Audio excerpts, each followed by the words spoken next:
ఈరోజు రాష్ట్రంలో ఈ కూటమి ప్రభుత్వం కార్మికుల సంక్షేమం గురించి కానీ కార్మికుల కుటుంబాల అభివృద్ధి గురించి కానీ ఏమాత్రం పట్టించుకున్న దాఖలు లేవు.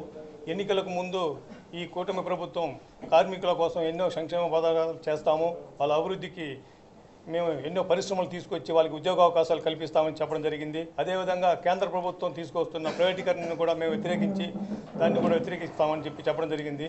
కానీ అధికారంలో వచ్చిన తర్వాత ఈ కూటమి ప్రభుత్వం, తెలుగుదేశం ప్రభుత్వం ఈ కార్మికుల సంక్షేమాన్ని కానీ వాళ్ళ అభివృద్ధి కానీ పట్టించుకున్న దాఖలు లేవు. అధికారంలో వస్తే పరిశ్రమలు తీసుకొస్తామన్నారు. ఏ ఒక్క పరిశ్రమ కూడా ఈ 2 సంవత్సరాలు తీసుకొచ్చిన పరిస్థితి లేదు. ఉన్న పరిశ్రమలు కూడా మూతపడే పరిస్థితుల్లో ఉన్నాయి. స్థానిక నాయకుల దందాలు, రౌడీజాల వల్ల ఉన్న పరిశ్రమలు కూడా మూసుకొని పోతున్నాయి. పరిశ్రమలు పెట్టాలన్నా కూడా ఈరోజు పారిశ్రామికవేత్తలు ఆంధ్ర రాష్ట్రం వైపు చూసే పరిస్థితి లేదు.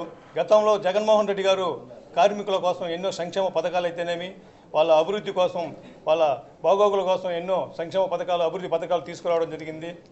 ఉద్యోగ అవకాశాలు కూడా ఈ దేశ చరిత్రలోనే ఏ రాష్ట్ర ముఖ్యమంత్రి చేయని విధంగా ఒకేసారి సచివాలయ వ్యవస్థ ద్వారా 1,20,000కు పైగా ఉద్యోగ అవకాశాలు కల్పించడం జరిగింది.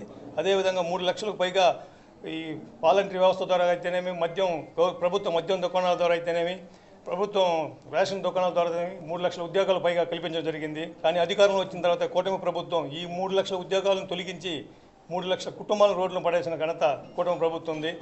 కానీ ఈ రోజుకి ఈ పరిస్థితి చూస్తుంటే రాష్ట్రంలో రావణ కష్టంగా ఉంది పరిస్థితి. ఎక్కడ చూసినా రౌడీజాలు, దందాలు ఉన్నాయి. ఏదైనా వాటి గురించి పరిశీలించే వైఎస్ఆర్సీపీ పార్టీల మీద అక్రమ కేసులు బనాయించి జైలుకు పంపడం జరుగుతుంది. కాబట్టి రాబోయే రోజుల్లో ఈ కూటమి ప్రభుత్వం ప్రజలకు చెప్పిన వాగ్దానాలను నెరవేర్చిన పక్షంలో వైఎస్ఆర్సీపీ పార్టీ తీసుకుంటున్న ఏ ఒక కార్యక్రమానికి వైఎస్ఆర్ టీవీ అండగా ఉంటూ ప్రజల తరపున పోరాడతామని అందరి ముఖంగా తెలియజేసుకుంటున్నాం. నాకు అవకాశం ఇచ్చిన పెద్దలకు ధన్యవాదాలు తెలియజేసుకుంటూ జై హింద్, జై జగన్.